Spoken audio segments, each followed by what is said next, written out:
और मैं अभिषेक कुमार आप सभी का स्वागत करता हूं फोकस स्टडी विद अभी में। तो आप सभी को मेरा जय गुरु।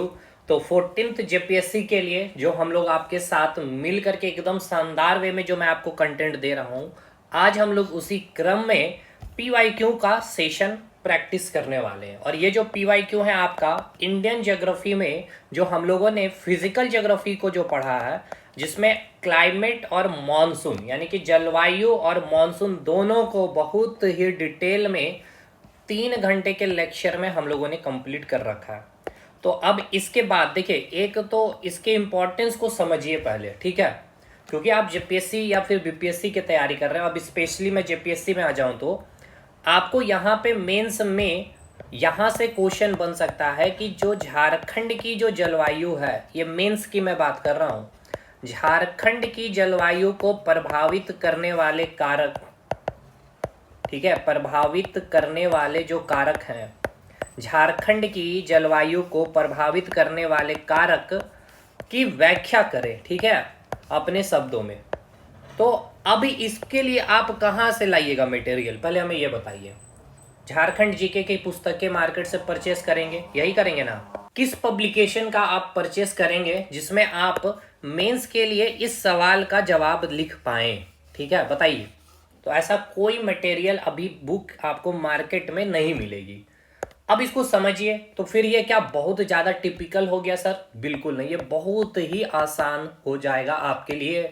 लेकिन ये आसान कब होगा? जब आपने इंडियन ज्योग्राफी में, ध्यान से सुनिएगा, इस इंडियन ज्योग्राफी में जब आपने फिजिकल ज्योग्राफी में क्लाइमेट चैप्टर को अच्छे से समझा होगा और क्लाइमेट के बाद आपने मॉनसून को समझा होगा, ठीक है। क्लाइमेट और मॉनसून के बीच का डिफरेंस क्या है आपको अब समझ में आ रहा होगा क्लास करने के बाद। तब जाकर के अब ये जो सवाल है एकदम तुच्छ सा जैसा सवाल लगेगा और आपके लिए गोल्डन अपॉर्चुनिटी हो जाएगी मेंस में जो ज्योग्राफी का आंसर राइटिंग आपके लिए, ठीक है। अब क्यों आसान हो जाएगा समझिए। इंडियन ज्योग्राफी में मैंने बोला, फिजिकल ज्योग्राफी में जब आपने क्लाइमेट और मानसून को जब आपने पढ़ लिया है, अब इसमें आपने ये पढ़ लिया है मतलब आपने भारत की, ये रहा भारत की, आपने जलवायु और मानसून के बारे पूरी स्टडी कर लिया है। और यहीं पे आपका, ठीक है, यहीं आप, एक मिनट भाई, यहीं आपका क्या है, झारखंड है, ठीक है। तो भाई अब एक बात बताइए, क्या ये झारखंड की जो जलवायु होगी या झारखंड की जो मानसून होगी भारत की जलवायु से क्या अलग होगी? क्या बिल्कुल नहीं होगी। आपको पता, मैंने बताया, ये रहा आपका नॉर्थ, ये रहा आपका साउथ, ये रहा आपका ईस्ट और ये रहा आपका वेस्ट। हवाएं साउथ वेस्ट, समझ में आ रही है क्यों साउथ वेस्ट? उसके बाद यहां से बंगाल की खाड़ी में विभाजन हो जाना मानसून का, और ये अरब सागर की मानसून। और मैंने कहा कि ये अरब सागर का जो मानसून रहा, ये जो आपकी पश्चिमी घाट की जो पर्वत श्रेणी है और यहाँ पे जो दर्रे हैं उससे कुछ हवाएं इधर आ जाती है, जिसके कारण इधर भी कुछ वर्षा हो जाती है इस अरब सागर की मानसून या फिर दक्षिण पश्चिम मानसून के कारण। मेनली सबसे अधिक जो वर्षा बंगाल की खाड़ी में, जो यहाँ आपका गारो खासी जयंतिया जो तीनों पहाड़ है मेघालय शिलोंग के पठार में, यहाँ वर्षा करती है। और फिर इधर जो हिमालय की जो स्ट्रक्चर है, ये हवाएं इससे टकराने के बाद फिर ये इधर अपना रुख डायरेक्शन चेंज करती है और इधर झमाझम बारिश कराते हुए झारखंड बिहार यूपी होते हुए ये आपका कहाँ पहुंच चल जाती है, उत्तराखंड हिमाचल प्रदेश जम्मू कश्मीर तक। और ये अरब सागर की हवाएं, और यहीं पे है आपका अरावली पर्वत श्रेणी, और ये हवाएं जो है आपका इस प्रकार से स्ट्रेट लाइन पे इधर सीधा निकल जाती है। यहाँ कहीं इसको अवरोध नहीं मिलता, यानी कि पहाड़ जैसे कि यहाँ हिमालय मिला, इस हवाओं को रोक दिया, जिसके कारण यहाँ पे बारिश हुई और हवा का डायरेक्शन इधर बदल गया, भारत में ही ये हवाएं आ गई, यानी बंगाल की खाड़ी की मानसून। और ये हवाएं जो है भाई, इसको एकदम सीधा, ये पर्वत होने के कारण, स्ट्रक्चर होने के कारण इसको कोई रोका नहीं, ना तो यहाँ बादल का फॉर्मेशन हुआ, ना बहुत अधिक वर्षा होती है, इसलिए इधर जो आपका थार मरुस्थल देखने को मिलता। फिर ये अरब सागर के जो हवाएं आ रही है या मानसून आ रही है, इसमें नमी की मात्रा घटती है, लेकिन यहाँ पे क्या है, इंदिरा कनाल, इंदिरा कनाल के कारण फिर से ये क्या हो जाती है, फुल्ली चार्ज हो जाती है, यानी हवा में नमी की मात्रा आ जाती है। और इधर नर्मदा ताप्ती की नदियां होने के कारण यहाँ पे भी अरब सागर की जो मानसून होती है उनको भी और मजबूती मिल जाती है। तो भाई अब ये इंटर कर रहा है और इधर बंगाल की खाड़ी से आपका मानसून इंटर कर रहा है हमारे झारखंड में। तो भैया एक आपका कारक क्या हो गया, बंगाल की खाड़ी का मानसून कारक हो गया, ठीक है, ठीक है सर। दूसरा, भारत की जो जलवायु की बात कर ली जाए भाई, तो अगर हम यहाँ पर देखें तो मैंने आपको यहाँ पे बताया था ये कौन सी रेखा है, ये अक्षांश, ये आपका कर्क रेखा है। और कर्क रेखा है इट मीन्स मैंने आपको विभाजन किया था, ठीक है। ये हो गया आपका विषुवत रेखा, और ये वाला पूरा जो जोन है आपका, यानी ये 0 डिग्री, ये 23.5 डिग्री साउथ से लेके 23.5 डिग्री नॉर्थ, ये आपका उष्ण कटिबंधीय क्षेत्र है। और ये जो आप देख रहे हैं ये आपका शीतोष्ण कटिबंध है, और ये आपका शीत कटिबंध है, ये भी आपका शीतोष्ण कटिबंध है। और आपकी जो झारखंड है, ठीक है, ये आपका इस प्रकार से, यानी कि इसका कुछ पार्ट आपका शीतोष्ण में भी है और कुछ पार्ट आपका उष्ण कटिबंध में भी है। लेकिन हमने आपको ये बताया था कि इसी में आपको हमने ये बताया था कि जो भारत की जो जलवायु है, कैसी जलवायु है भाई, भारत की जलवायु कैसे है, तो उष्ण कटिबंधीय जलवायु। तो जब भारत की जलवायु उष्ण कटिबंधीय है तो झारखंड की भी जलवायु कैसी होगी, उष्ण कटिबंधीय ही जलवायु होगी। मुझे पता है कि बहुत सारी चीजें आपको समझ में नहीं आ रही होगी, क्योंकि मैंने यहाँ पे बहुत डिटेल किया। पहले तो मैंने आपको यहाँ पे यही चीजें समझाया कि ये पहले उष्ण कटिबंध होता कैसे है, फिर शीतोष्ण कटिबंध होता कैसे है, फिर ये शीत कटिबंध हम इसको कहते क्यों है, फिर यहाँ तो मैं आपको झारखंड आ गया। इससे पहले मैंने आपको भारत का नक्शा इस प्रकार से बना के दिखाया था, ठीक है। यानी उत्तर वाला जो पार्ट आपका कहाँ शीतोष्ण में है और ये वाला पार्ट आपका उष्ण में है। तो इसका मतलब भारत की जलवायु भाई थोड़ा शीतोष्ण भी होना चाहिए, उष्ण भी होना चाहिए। लेकिन क्यों उष्ण कटिबंधीय जलवायु, इसका भी मैंने एक्सप्लेनेशन दिया था कि इधर आपका हिमालय पर्वत श्रेणी है और इधर आपका हिंदू कुश पर्वत श्रेणी है, जिसके कारण इधर से जो शीत लहरी जो आ रही होती है, यानी कि जो ठंडी हवाएं होती है, इधर भारत में एंट्री नहीं कर पाती है। इस कारण जितना ठंडा होना चाहिए उतना ठंडा नहीं रहता, जैसे कि रसिया चाइना में मिलता है। इसलिए भारत में कैसी जलवायु होती है, उष्ण कटिबंधीय। तो भारत में उष्ण कटिबंधीय, तो भाई झारखंड में भी वही होगी। बिहार का जीके पढ़िएगा तो वहां की भी जलवायु उष्ण कटिबंधीय ही मिलेगी। लेकिन एक तो पहला झारखंड की जलवायु को प्रभावित करने वाली क्या हो गई, ये अक्षांश रेखा। तो ये कारण को आप लिख करके समझा दीजिएगा, इस प्रकार से डायग्राम बना दीजिएगा। इसके बाद फिर आप चलिएगा कि झारखंड में जो है पठार क्षेत्र, पठार क्षेत्र में आपने हजारीबाग का पठार, इसमें भी दो चीजें देखा, निचला हजारीबाग पठार और ऊपरी हजारीबाग पठार। इसके बाद रांची का पठार, फिर पाट क्षेत्र, इस प्रकार त्रिकोणमितीय स्ट्रक्चर में देखा। तो ये जो पाट क्षेत्र है झारखंड का सबसे ऊंचाई वाला स्पेस है। और जब आपको मैंने चाहे साइंस में बात कर ले या फिर आप ज्योग्राफी में बात कर ले, तो मैंने आपको बताया था कि जैसे जैसे आपकी हाइट इंक्रीज होती है तो टेम्परेचर क्या होता है भाई, डिग्री उसकी जो होती है वो डिग्री टेम्परेचर क्या होती है, डिक्रीज होती है। तो एक तो झारखंड की जो स्थिति है, मतलब अकॉर्डिंग टू हाइट बात किया जाए तो वो एक प्रभावित करता है जलवायु को। फिर चक्रवात का मैंने कंसेप्ट दिया था कि मानसून आने से पूर्व, यानी कि ये जो आपका मानसून भारत में एंट्री कर रहा होता है कब, 1 जून में, इससे पूर्व यानी कि लास्ट अप्रैल, याद रखिए मैंने ये बात बोली थी। और ये सब देखिए अभी आपके क्वेश्चन आएंगे, लास्ट अप्रैल और स्टार्टिंग मई में क्या होती है, आपको वर्षा देखने को मिलती है। इसके पीछे का रीजन क्या है, ये जो हवाएं इधर आई है अभी अप्रैल के लास्ट और मई के मंथ में, तो यहाँ बंगाल की खाड़ी के पानी है भाई। तो अभी ये भाई पानी क्या करेगी भाई, यहाँ पे पानी क्या हो गई भाई, ये आपका क्या हो गया, ये आपका कैसा जोन है भाई, यहाँ पे टेम्परेचर कैसा है, लो टेम्परेचर, और इधर आपका हाई टेम्परेचर है। हाई टेम्परेचर कहने का मतलब कैसा है, यहाँ पर लो प्रेशर जोन है, यहाँ पे हाई प्रेशर जोन है। तो यहाँ पे क्या होता है, आपका एक चक्रवात उत्पन्न होता है। और इस चक्रवात के कारण भारत के इस जोन में, बंगाल की खाड़ी में, केरल में, तमिलनाडु में, असम में, यहाँ पे क्या होती है, बारिश होती है। बिफोर मॉनसून इसको कहा जाता है वर्षा, ठीक है। मॉनसून के पूर्व ये आपकी बारिश होती है। और यही बारिश को बिहार, झारखंड, यूपी में आम्र वर्षा का नाम देते हैं, क्योंकि आम के फसल के लिए ये काफी अच्छा होता है। केरल, तमिलनाडु में यह वर्षा होती है। कर्नाटक में यह वर्षा होती है, जहाँ पे इसी वर्षा में कहुआ की फसल होती है, इसलिए हम इसे कहुआ वर्षा भी कह देते हैं। असम में भी इस चक्रवात के कारण वर्षा होती है, जो चाय की फसल के लिए काफी अच्छा होता है, इसलिए इसको टी सावर वर्षा भी कह देते हैं। और इसी चक्रवात के वर्षा को हम लोग नार्वेस्टर का भी नाम देते हैं। तो भाई ये एक रीजन आपका झारखंड में जलवायु या मानसून का प्रभावित करता है, ये चक्रवात भी हो, ठीक है। तो ये ओवरऑल ये बातें हो गई। अब इसके बाद लौटता हुआ मानसून का मैंने आपको कंसेप्ट दिया था, ठीक है। लौटता हुआ जो मानसून है, जब वापस मानसून लौट रही होती है, तो यहाँ पर मैंने बताया था कि पश्चिमी विक्षोभ यानी कि वेस्टर्न डिस्टर्बेंस के कारण इधर से जो भूमध्य सागर, रेड सी से जो हवाएं आ रही होती है, उसमें हवाओं में नमी इन सागर की लेते हुए जब आती है, तो ये ठंडी हवाएं जो होती है, इस कारण भी कुछ वर्षा आपको खास करके उत्तर भारत में, जम्मू कश्मीर में, दिल्ली, उत्तराखंड, हिमाचल प्रदेश में होती है। और बहुत ही कम वर्षा झारखंड, उत्तर प्रदेश जैसे क्षेत्र में भी देखने को मिल जाता है। यानी एक कारक आपका ये पश्चिमी विक्षोभ भी है। तो अब देखिए ये सब बातें अगर आप लिखेंगे और डायग्राम बनाते हुए, जैसे मैंने आपको हर एक डायग्राम बनाते हुए मैंने समझाया था, तो ये अब इसको आप लिखें भाई। जैसे मैंने क्लाइमेट मानसून पढ़ा दिया ना, तो खुद से सवाल बना करके उसको लिखिए।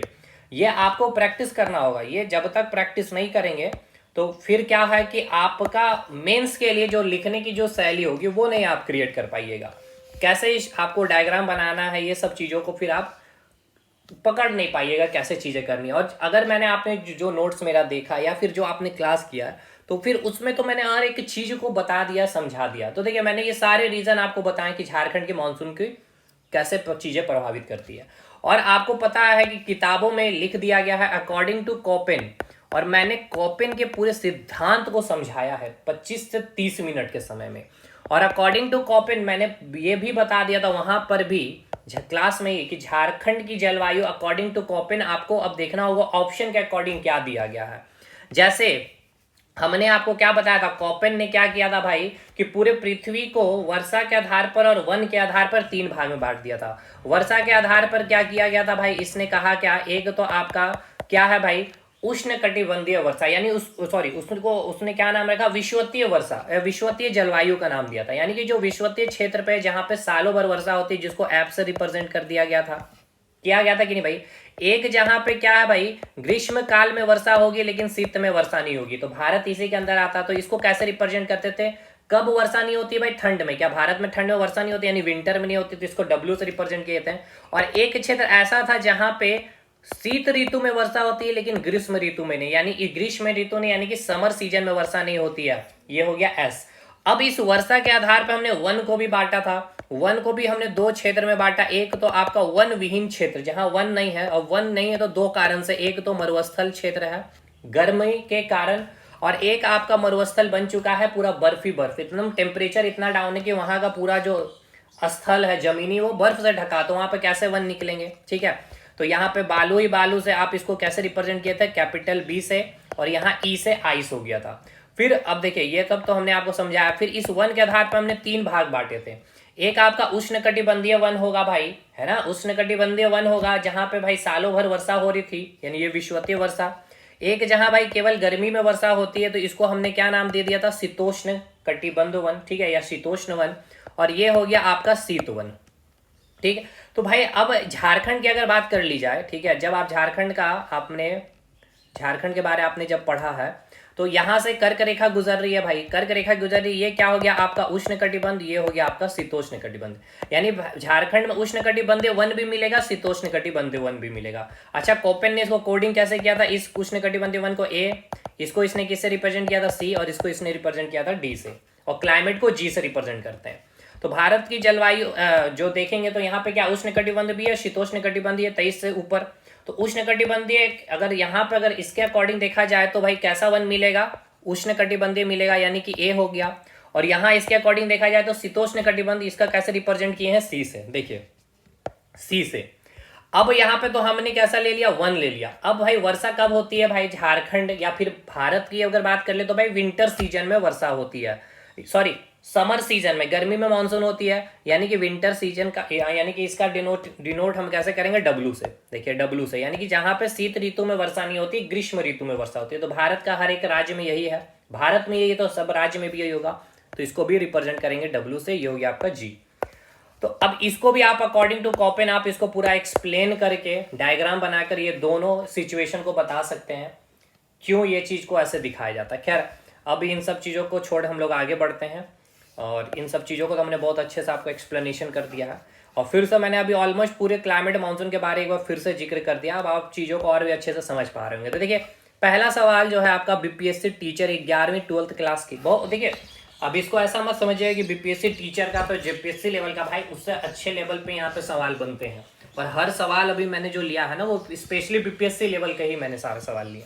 क्वेश्चन क्या है, भारत में मानसून सीजन में अधिकांश चक्रवातों की, देखिए मैंने कहा था ना भाई, जैसे चक्रवात वर्षा, नार्वेस्टर की वर्षा, आम्र वर्षा, कहुआ वर्षा, या फिर टी सावर वर्षा असम में जिसे कहते हैं, कर्नाटक में कहुआ वर्षा कहते हैं, यूपी बिहार झारखंड में इसे हम आम्र वर्षा का नाम देते हैं या नार्वेस्टर का भी नाम देते हैं। यही पूछा गया कि अक्षांश बताइए। देखिए, क्या आप इस अक्षांश को याद कर सकते थे? नहीं कर सकते थे। तो इस क्वेश्चन को कैसे बनाएंगे देखिएगा, एकदम इतनी सही जगह में चीज़ों को मैं आपको समझा देता हूँ। एक मिनट, देखिए यहाँ पे मैं आपको, चलिए मैंने यहाँ एक डायग्राम बना रखा, तो इस डायग्राम में ही काम करते हैं, क्या दिक्कत है भाई। ठीक है, समझिएगा लेकिन अच्छे से, ठीक है, कोशिश करिएगा समझने का। अगर आपने मानसून वगैरह पढ़ा है कहीं से भी और मैं मेरे स्टूडेंट हो तो इस सवाल को आप जवाब दे पा रहे होंगे। देखिए, ये स्थिति आपको मैंने बताया था कि सूर्य की जो स्थिति होती है 0 डिग्री पे, वो लंबवत होती है कब? 21 मार्च को। और हर एक एक महीने में सूर्य की जो पोजीशन चेंज होती है कितनी? 8 डिग्री। और इसका वेरिएशन कहाँ से कहाँ? मकर रेखा से लेकर के ये कहाँ से कहाँ? आपका कर्क रेखा तक इसका सूर्य का वेरिएशन होता है। ठीक है, इसी के कारण भारत की जलवायु या फिर आपको मानसून में बदलाव देखने को मिलता है। तो 21 मार्च को अभी 0 डिग्री पे है, 8 डिग्री इसको चलने पे कितना समय लगता है? 1 महीना, यानी कि 21, 22 या 23 अप्रैल, यही अप्रॉक्स डेट लेके चलेंगे। ठीक है सर। और फिर मैंने आपको यहाँ पे कहा था कि जब यहाँ पे सूर्य आ चुका है तो हमने आपको बताया था कि जब सूर्य ऊपर चढ़ रहा होता है तो यहीं पे मैंने आपको एक कंसेप्ट दिया था ITCZ का, है ना, इंटर ट्रॉपिकल कन्वर्जन जोन का हमने कंसेप्ट दिया था। यानी ये कैसा जोन होता है? ये लो प्रेशर बेल्ट क्रिएट कर देती है। और जब सूर्य ऊपर चढ़ रहा होता है तो ITCZ की पोजीशन भी वो क्या होती है? वो आगे आगे चल रही होती है। जैसे कि हमने आपको एग्जांपल दिया था पेरेंट्स और बच्चे का, जब मार्केट जाते हैं तब तो बच्चे आगे आगे बड़ी खुशी से चलते हैं और पेरेंट्स पीछे रहते हैं। लेकिन यही जब रिटर्न हो रहे होते हैं मार्केट से तो बच्चे पीछे रहते हैं, वो घर नहीं जाना चाहते, लेकिन पेरेंट्स आगे आगे रहते हैं घर जाने के लिए। उसी प्रकार जब मानसून लौट रहा होता है तो ITCZ आपका पीछे होता है। ठीक है, सूर्य की स्थिति आगे होती है। तो देखिए, अब जब मैंने आपको बताया था कि जब सूर्य आपका 16 डिग्री के आसपास होगा यानी 21 मई, ठीक है, 16 डिग्री के आसपास है यानी कि 21 मई के पास है, और 8 डिग्री में कब है? 21 अप्रैल में। ठीक है, तो यहाँ पे आप बताइए कि सूर्य अभी आपका कहाँ है? यहाँ पर है। पहले अभी इस प्रकार से समझिएगा, सूर्य अभी यहाँ पर है तो ITCZ कहाँ होगा? जस्ट इसके आगे इस क्षेत्र में ITCZ बन गया होगा। ITCZ बनने का मतलब भारत के इस क्षेत्र में क्या हो गया? लो प्रेशर बेल्ट क्रिएट हो गया। ये सब क्षेत्र में लो प्रेशर बेल्ट क्रिएट हो गया। और मैंने यही बताया था कि लास्ट अप्रैल यानी कि 9 से 10 डिग्री के आसपास, यानी कि 26-27 अप्रैल, यानी कि लास्ट अप्रैल, यानी कि सूर्य जब यहाँ होगा और स्टार्टिंग मई मतलब कि यहाँ पे की बात कर ले। ठीक है, इस दौरान क्या होता है भाई? जब सूर्य की यहाँ पे इस दौरान क्या होता है? यहीं पे एक चक्रवात उठता है। क्यों चक्रवात? क्योंकि ये लो प्रेशर बेल्ट ये पूरा बन चुका है, और यहाँ पे लो प्रेशर बेल्ट बन जाने के कारण यहाँ पे क्या है? बंगाल की खाड़ी है, तो यहाँ पे क्या है? आपका हाई प्रेशर है और ये आपका लो प्रेशर बेल्ट बन गया है। तो इसी कारण यहाँ पे चक्रवात उठती है। इस प्रकार से हवाएं भारत की तट के क्षेत्रों पे क्या करती है? टकराती है। एक बार फिर से देखिएगा डायग्राम को। यहाँ मैंने आपको बताया क्या था कि यहाँ पे जब सूर्य की स्थिति को मैंने आपको समझाया था कि ये सूर्य की स्थिति जब 8 डिग्री में जब 21 अप्रैल में यहाँ पर जब हो रही है तो ये वाला जो जोन आप देख पा रहे होंगे, ये पूरा का पूरा जोन क्या हो गया? लो प्रेशर बेल्ट यहाँ पे बन चुका है। ठीक है, कैसा बन चुका है? Low pressure belt. और इधर बंगाल की खाड़ी होने के कारण यहाँ पे हवाएं कैसी होगी? ठंडी होगी, यानी कि यहाँ पे हाई प्रेशर होगा। तो अब हाई प्रेशर होने के कारण भाई ये क्या करेगा? इस लो प्रेशर रीजन को भरने चला जाएगा कि नहीं भाई? हवाएं जो बहती है उसके पीछे दो रीजन बताया था, एक high pressure to low pressure और एक घूर्णन गति कोरियोलिस लॉ। मैंने फेरल का सिद्धांत बताया था कि उत्तरी गोलार्ध में ये दाईं ओर मुड़ जाती है और दक्षिणी गोलार्ध में ये बाईं ओर मुड़ जाती है। तो ये सब मेंस में लिखने वाला पॉइंट है भाई। तो अब ये लो प्रेशर की ओर जाएगी तो भाई जाने के क्रम में यहीं पे क्या होता है? चक्रवात उत्पन्न होता है और ये तट से टकराती है। बंगाल की खाड़ी, बंगाल के तट से, उड़ीसा के तट से, केरल के तट से, और थोड़ा बहुत असम में भी ये वर्षा करवा देती है चक्रवात। तो ये मानसून से पूर्व वर्षा है। मई, यानी कि मई के स्टार्टिंग की बात हो रही है, यानी वही मान के चलिए 10-12 मई की बात है ये, और ये आपका लास्ट अप्रैल की बात है। और भारत में मानसून कब आता है? तो 1 जून को भारत में मानसून आता है। तो भाई अक्षांश से समझ लीजिए, यहाँ पे आपका लास्ट अप्रैल यानी कि यहाँ होगा, यानी ये 8 डिग्री है तो ये 9 से 10 डिग्री मान लीजिए, और स्टार्टिंग मई यानी ये 21 मई यहाँ है तो यहाँ पे आप मान के चलिए 12-13 डिग्री। ठीक है, तो यानी कि 10 से 12-13 डिग्री के आसपास अक्षांश में यहाँ पे चक्रवाती मानसून उठता है। ठीक है, चलिए अब ऑप्शन खोजिए। तो भाई ऑप्शन क्या बोले? पहले क्वेश्चन समझिए ना। अधिकांश चक्रवातों की उत्पत्ति होती है किस अक्षांश में? भारत के किस अक्षांश में चक्रवाती उत्पन्न होती है? तो आपको ये तो समझ में आ रहा है कि 8 डिग्री और ये जो 16 डिग्री, इसी के बीच में ही आपका चक्रवात उत्पन्न होगा। और मैंने आपको बताया था क्या? लास्ट अप्रैल, तो लास्ट अप्रैल मतलब 1-2 डिग्री बस यहाँ से बढ़ा लीजिए, और स्टार्टिंग मई यानी कि 1-2 डिग्री यहाँ से घटा लीजिए, तो आप यहाँ से देखिएगा 8 डिग्री से ऊपर थोड़ा सा जाइएगा तो 10 डिग्री होगा, और 16 डिग्री से नीचे आइएगा तो 15, यानी ये आपका सही उत्तर हो जाएगा। तो ये आप किताबों में आपको क्या ये सवाल मिलेगा नहीं, या आपको अभी ये खुद से समझ करके इस सवाल को बनाना ही पड़ेगा। तो देखिए ये सब खूबसूरती है सवाल की। चलिए आगे बढ़े। देखिए यहाँ पे सवाल आ गया है, कॉपेन के वर्गीकरण योजना कैसा। चलिए यहाँ पहले उत्तर प्रदेश का सवाल है, मैं आपसे पहले झारखंड के बारे में पूछ लूँ, ठीक है। तो देखिए झारखंड के बारे में पूछने से पहले मैं आपको यहाँ पर, अभी मैंने कॉपेन का ऑलमोस्ट चीजें समझा दिया है, यहाँ से आपको मैंने कर्क रेखा गुजार दी है, ठीक है। तो ये वाला जोन क्या हो जाएगा, कर्क रेखा के नीचे से ये आपका उष्ण कटिबंधीय हो जाएगा, और ये आपका शीतोष्ण कटिबंधीय हो जाएगा, है ना भाई। तो आपको यहाँ पे मैंने रिप्रेजेंटेशन है उष्ण कटिबंधीय वन, उष्ण कटिबंधीय अगर यहाँ पे जलवायु है तो भाई उष्ण कटिबंधीय वन मिलेंगे, यानी कि इसको रिप्रेजेंटेशन हम कैसे करेंगे, ए से भाई। और शीतोष्ण है तो यहाँ पे शीतोष्ण कटिबंध मिलेंगे, यहाँ पे सी से रिप्रेजेंट करेंगे। और भारत में ही वर्षा होती है ग्रीष्म ऋतु में, यानी कि शीत ऋतु में वर्षा नहीं होती, यानी कि इसको रिप्रेजेंट कैसे करेंगे भाई, विंटर सीजन में नहीं हो, यानी डब्ल्यू से हम रिप्रेजेंट करेंगे। तो भारत में अगर गर्मी में वर्षा होती है तो झारखंड में क्या ठंडा में वर्षा होती नहीं। झारखंड क्या भारत से बाहर है, नहीं। तो बिहार भी बाहर नहीं है, उत्तर प्रदेश भी बाहर नहीं है, राजस्थान भी बाहर नहीं है। तो कोई भी पीसीएस में बैठिएगा तो यही कंसेप्ट यूज होगा कॉपेन का, और ये कॉपेन बहुत इंपॉर्टेंट है। देखिए 2023 में भी लेटेस्ट आपका एग्जाम का पूछा गया सवाल है। तो शीतोष्ण में सी हो गया और उष्ण में ए हो गया। तो अब वर्षा कब होगी भाई, ठीक है। तो भाई ग्रीष्म काल में वर्षा होती है, समर सीजन में वर्षा होती है, लेकिन विंटर सीजन में वर्षा नहीं होती। तो डब्ल्यू से रिप्रेजेंट करेंगे, और जी फॉर क्लाइमेट। तो झारखंड की क्लाइमेट बोला जाएगा तो CWG भी होता है अकॉर्डिंग टू कॉपेन, और AWG भी होता है। अब जो ऑप्शन मिल जाए, दोनों रहेगा तो बोथ में टिक करिएगा, और दोनों में से कोई एक रहेगा तो जो CWG AWG जो रहा है वो उसको टिक करके आइएगा, ठीक है। तो ये हो गया झारखंड के संदर्भ में मैंने बता दिया। अब यहाँ आपको बोला गया है कि आप बताइए कि उत्तर प्रदेश और बिहार किस प्रकार के जलवायु प्रदेश है, ठीक है, बताइए। तो भाई पहले ये बताइए उत्तर प्रदेश और बिहार कहाँ है। तो भाई उत्तर प्रदेश और बिहार को अगर मैं आपको मैप में दिखाऊं, देखिएगा यहाँ पे, तो यहाँ आपका क्या है भाई, बिहार हो जाएगा, और इधर आपका उत्तर प्रदेश है, यानी कर्क रेखा का ऊपर है, यानी कैसा है भाई, शीतोष्ण कटिबंध आ जाएगा, है ना। यानी कि यहाँ पे शीतोष्ण वन मिलेगा, शीतोष्ण वन मिलेगा, यानी कि सी हो जाएगा। और यहाँ पे गर्मी में वर्षा होगी, विंटर सीजन में वर्षा नहीं होगी, यानी कि CWG। तो बिहार और यूपी के लिए हो गया क्या, CWG। तो यहाँ पे ऑप्शन देख लेना बस, CWG है तो भाई वही सही आंसर हो जाएगा, देखिए, ठीक है। चलिए भाई अब भाई आगे सवाल में, भारत का सबसे शुष्क स्थान कहाँ है। देखिए भारत का सबसे शुष्क स्थान, तो ये आप देखिए लेह, अगर आप देख रहे हैं यहाँ पे ध्यान से ऑप्शन को पढ़िए, ये सब आप रट के नहीं बना सकते हैं, ठीक है ना। उसके बाद क्या बोला गया सर, बीकानेर। उसके बाद बोला गया है जैसलमेर। और ये अब देखिए जैसलमेर को अगर आप देखेंगे ना, तो यहाँ पे आपको मैंने आपको जो बताया था, ये देखिए ये जो अरावली पर्वत श्रेणी है, इधर ही थार मरुस्थल और जैसलमेर का भी आप जब लोकेशन देखेंगे तो यही मिलेगा। तो यहीं पे सबसे शुष्क स्थान यही है, सूखा स्थान, जहाँ सबसे कम वर्षा आपको देखने को मिलती है, ठीक है। तो आंसर क्या हो जाएगा, जैसलमेर। तो देखिए अभी तक तीनों जो सवाल आपने बनाया ना, कोई रटने वाला सवाल था ही नहीं यहाँ पे, ठीक है। समझ में आया कि नहीं भाई। तो जैसलमेर क्यों आंसर हुआ, ये समझ में आया आपका, ठीक है। थार मरुस्थल जो है, यानी कि इस मैप में मैंने आपको जो दिखाया, ये जो आपको दिख रहा है ये थार मरुस्थल, इधर ही आपका जैसलमेर है। और इधर वर्षा क्यों नहीं हो भाई, क्योंकि ये अरब सागर की मानसून इस प्रकार से निकल जाती है, क्योंकि इसका स्ट्रक्चर ही ऐसा है अरावली पर्वत श्रेणी की, ठीक है। तो ये हो गया आंसर। चलिए अब आइए दूसरे सवाल पे, अगला सवाल क्या है चलिए देखते हैं।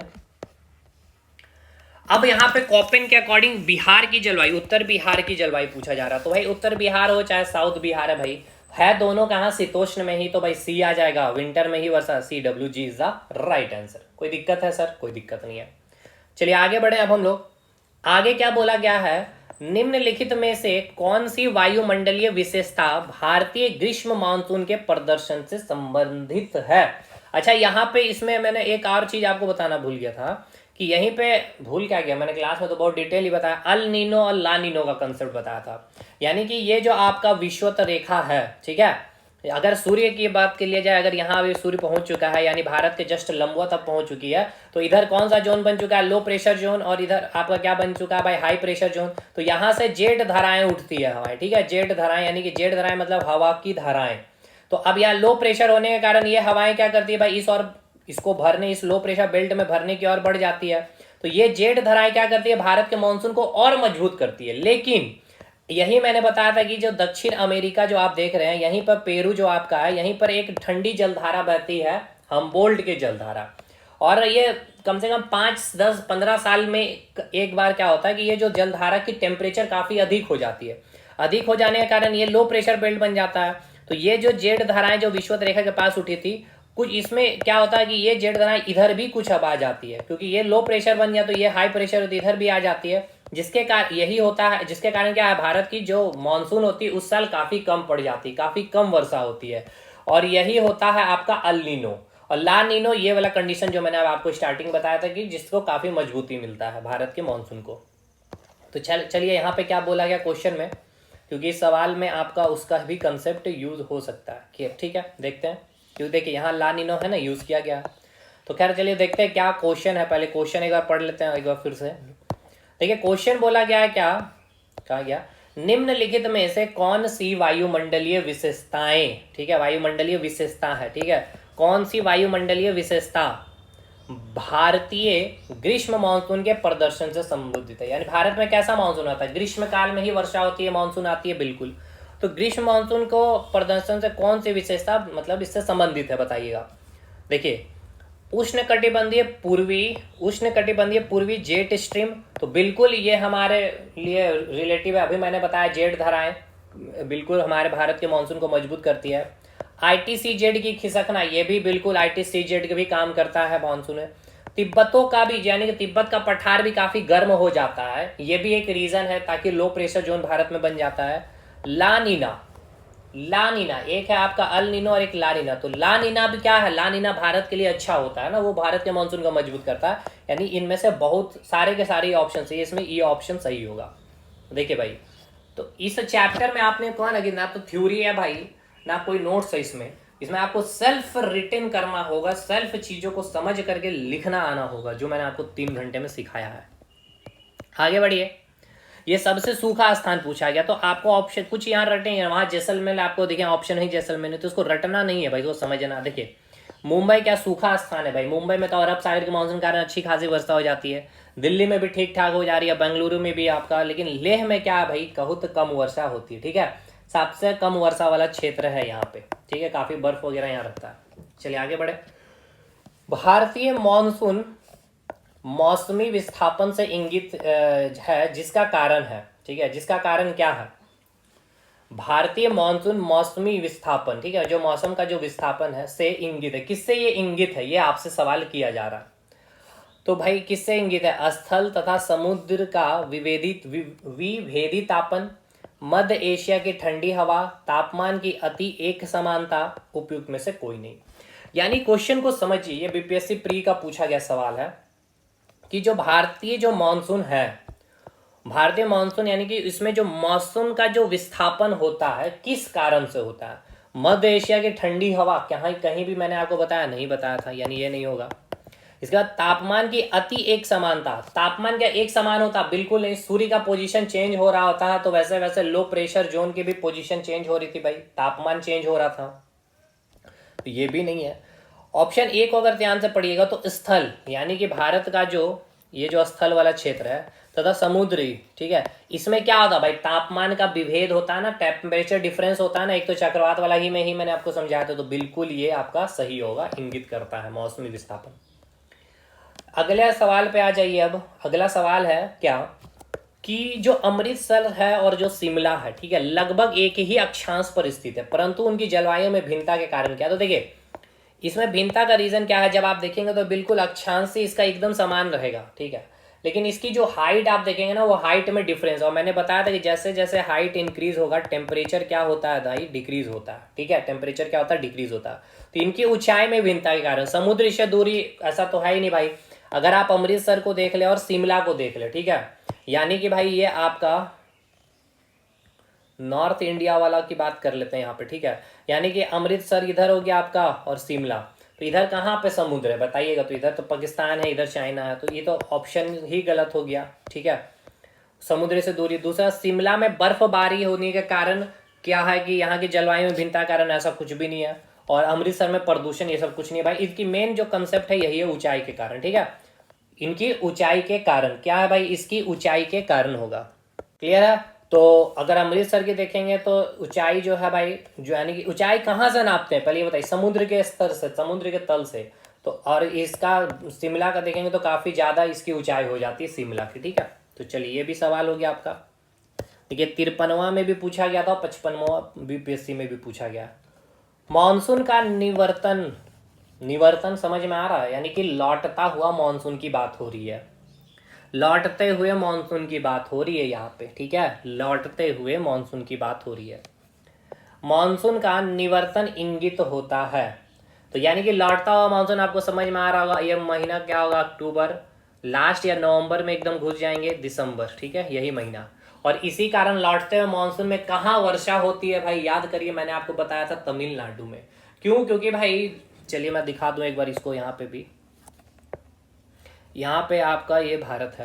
ये मानसून वापस जब लौट रही है भाई आपका ये उत्तरी गोलार्ध में है, तो हवाएं दाईं और मुड़ते हुए आएगी भाई। ये स्थल से हवाएं आ रही तो इसको पानी कमी मिलेगा नहीं, तो वर्षा ये कराएगी नहीं हवाएं। लेकिन ये जो हवाएं को यहाँ से बंगाल की खाड़ी से पानी मिल जाती है और ये आपके तमिलनाडु से टकरा कर ठंड में फिर से वर्षा होती है। एक तो ग्रीष्म मानसून के कारण हुआ, साउथ वेस्ट मानसून के कारण वर्षा कराया यहाँ पे, दूसरा लौटता हुआ मानसून भी इसमें वर्षा कराया, इसलिए यहाँ पे 2 बार धान की फसलें लगाई जाती है।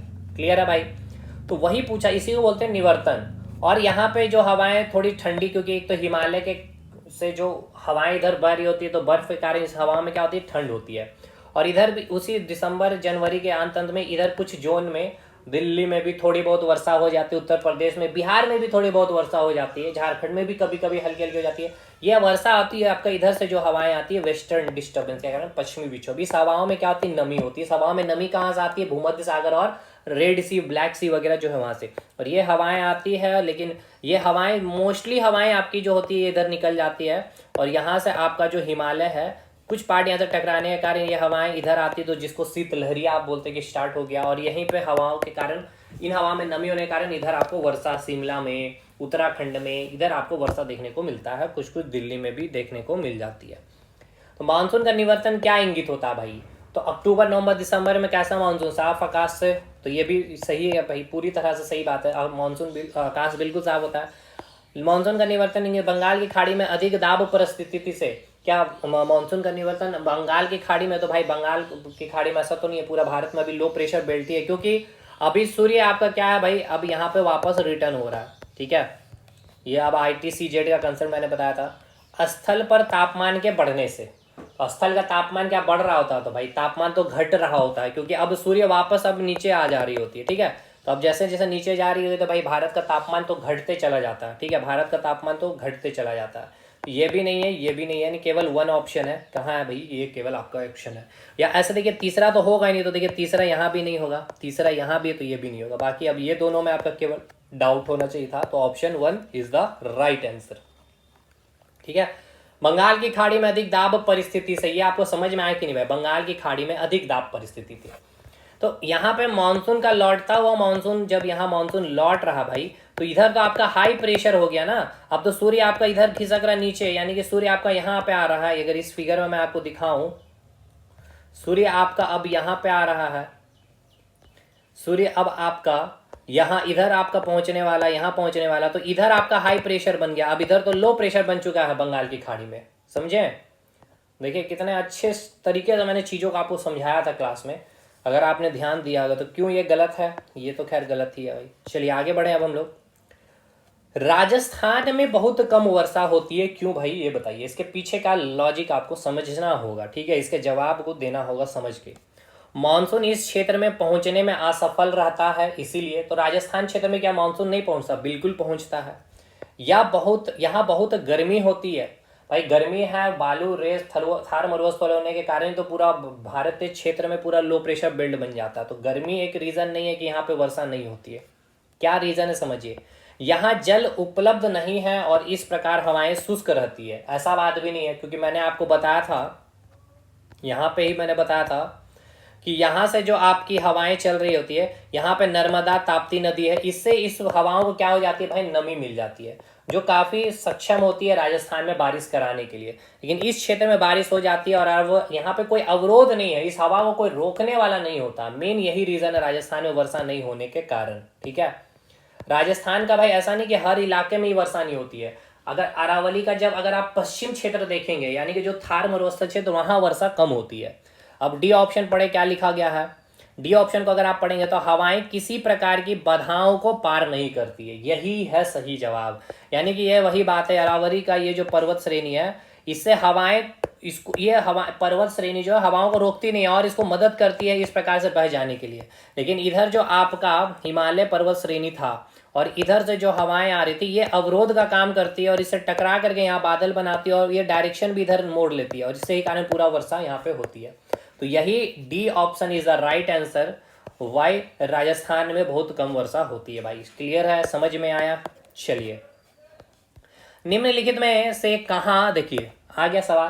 देखिए मतलब अभी तक इतना सवाल हमने बनाया, एक भी सवाल आप अगर रट के बना लेंगे तो मान जाऊंगा, या कहीं भी आपको किताब में मिल जाएगा। पूछिए, टीचर का एग्जाम में पूछा गया है इसी बार। निम्नलिखित में से कहाँ अक्टूबर और नवंबर के महीने में भारी वर्षा होती है। भाई अब इजी सा सवाल है। तो भाई अक्टूबर यानी कि लौटता हुआ मानसून, और ये लौटता हुआ मानसून अब तो यही बंगाल की खाड़ी से यहाँ वर्षा कराती है। ये कौन सा तट है भाई, बताइएगा। मैंने बता रखा है ज्योग्राफी के दूसरे चैप्टर में, मैंने बताया था कोरोमंडल तट इसको बोलते हैं। कौन सा तट बोलते हैं इसको, कोरोमंडल तट बोलते हैं। गारो खासी जयंतिया में तो भाई होगा नहीं, ये तो आपका इधर से जो आगमन वर्षा जो होती है बंगाल की खाड़ी के मानसून से होती है। छोटा नागपुर के पठार में भी उसी के कारण वर्षा होती है। उपयुक्त में एक से अधिक तो होगा नहीं भाई। कोरोमंडल तट इज द राइट आंसर। ठीक है, कोरोमंडल तट इज द राइट आंसर। चलिए आगे बढ़े अब हम लोग अगले सवाल पे। आम्र वर्षा से संबंधित है, 1999 का ये सवाल है आपका।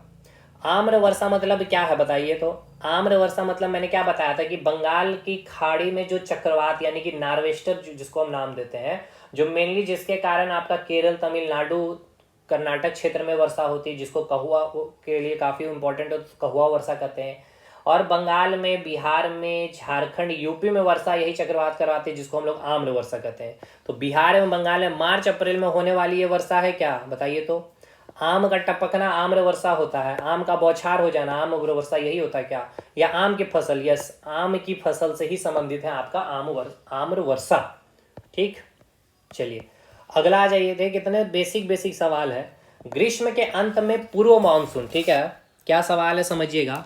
ग्रीष्म के अंत में पूर्व मानसून वर्षा होती है। अभी मैंने आपको आज भी बताया कि गर्मी के दिनों में, ठीक है, ग्रीष्म मतलब क्या, गर्मी के दिन में पूर्व मानसून, यानी कि मानसून भारत में कब आता है। अच्छा एक चीज और यहाँ पे मैंने लिखा भी था क्लास में ही, वही लग, देखिए यहाँ पे यह इतना ही बस आप फैक्ट रटने के लिए था। देखिए क्या क्या था मानसून में, भारत में मानसून कब आएगा, 1 जून को। कहाँ कहाँ तट, कौन से तट पे, तो भाई मालाबार तट और केरल में जो स्थित है आपका। दक्षिण पश्चिम मानसून 2 भाग में बटेगा, एक अरब सागर और एक बंगाल की खाड़ी के मानसून। सबसे अधिक मानसून भारी वर्षा किससे होती है भारत में, तो इसी बंगाल की खाड़ी के मानसून से होती है। लौटते हुए मानसून कहाँ वर्षा कराती है, अच्छा क्या वर्षा कराती है, तो बिल्कुल नहीं कराती है। केवल एक राज्य जो तमिलनाडु, अब तमिलनाडु मतलब ऐसा नहीं है कि भाई बाउंड्री है भाई, वो तो भाई प्रकृति है, वर्षा चीज है ना भाई, तो वो आधा केरल कर्नाटक में भी थोड़ी थोड़ी वर्षा हो जाती है। लौटता हुआ मानसून कहाँ, तो तमिलनाडु में। मानसून के आगमन के कारण भी होता तमिलनाडु में, लौटते हुए मानसून के कारण भी होता। छठा में ये आपको चक्रवात के कारण जो उत्पन्न, उसको आपको काल वैसाखी भी कहते हैं, नार्वेस्टर भी कहते हैं, आम्र वर्षा, कहुआ वर्षा, टी सावर वर्षा भी कहते हैं।